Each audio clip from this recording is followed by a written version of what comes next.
Hi అండి, welcome to our channel. ఈరోజు recipe వచ్చేసి గోంగూర పచ్చడి ఎలా తయారు చేసుకోవాలో సింపుల్ టేస్టీగా చూపిస్తున్నానండి.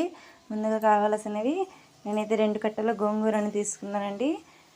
తీసుకుని బాగా ఒలుచుకొని వాటర్లో క్లీన్ చేసుకుని పెట్టుకున్నాను. ఇందులో కావాల్సినవి ఎండుమిర్చి, కరివేపాకు, ధనియాల, జీలకర్ర, టమాటాలు. ఓకే అండి, స్టవ్ అయితే ఆన్ చేసి ప్యాన్ పెట్టుకోవాలండి. 1 స్పూన్ ఆయిల్ వేసుకోవాలి. ఓకే అండి, ఆయిల్ అయితే వేడైంది. ఫస్ట్ ఎండుమిర్చిని వేయించుకోవాలి.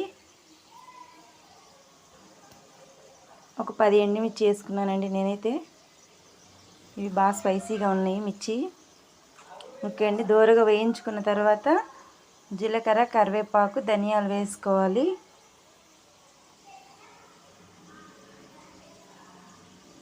ఓకే అండి, ఇప్పుడు అన్నీ కలుపుకోవాలి బాగా. ఒక 5 నిమిషాల పాటు బాగా వేయించుకోవాలి. ఓకే అండి, బాగా వేగాయి. ఇప్పుడు ప్లేట్లోకి తీసేసుకుందాం. ఓకే అండి, ఇప్పుడు అదే ప్యాన్ మీద 1 స్పూన్ ఆయిల్ వేసుకొని టమాటాలు వేయించుకోవాలి. ఒక 5 నిమిషాల పాటు టమాటాలు బాగా వేగాలండి. నేను దంచబోయే పచ్చడి దీంట్లోనేనండి. రోలు ప్రస్తుతానికి ఇదే రోల్ అయితే మా ఇంట్లో. ఇంటి దగ్గర అయితే మామూలుగా పెద్దవి ఉంటాయి కదండి, ఇందులో కూడా బాగా మెత్తగా వస్తుంది. బాగుంది ఇది కూడా. ఓకే అండి, టమాటాలు కూడా వేగాయి.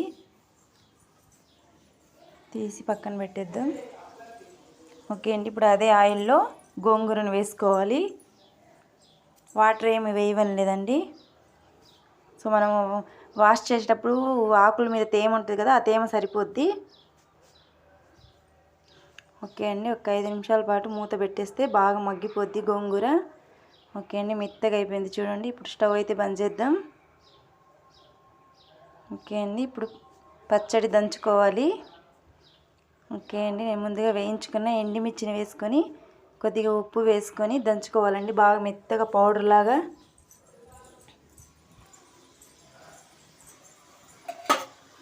ఓకే అండి, బాగా మెత్తగా దంచుకున్నాను. ఇప్పుడు టమాటాలు వేసుకోవాలి. టమాటాలు కూడా బాగా మెత్తగా దంచుకోవాలి. ఓకే అండి, ఇప్పుడు గోంగూర వేసుకోవాలి. ఓకే అండి, గోంగూర కూడా మెత్తగా దంచుకోవాలి. టేస్ట్ అయితే సూపర్గా ఉంటుందండి గోంగూర పచ్చడి. ఓకే అండి, ఇప్పుడు ఆనియన్స్, వెల్లుల్లి రెబ్బలు వేసుకొని స్పూన్తో అట్లా కలుపుకోవాలండి. రుచికి సరిపడా సాల్ట్ వేసుకోవాలి చూసి. ఓకే అండి, గోంగూర పచ్చడి అయితే రెడీ అయింది. వీడియో నచ్చినట్టయితే లైక్ చేయండి, సబ్స్క్రైబ్ చేసుకోండి.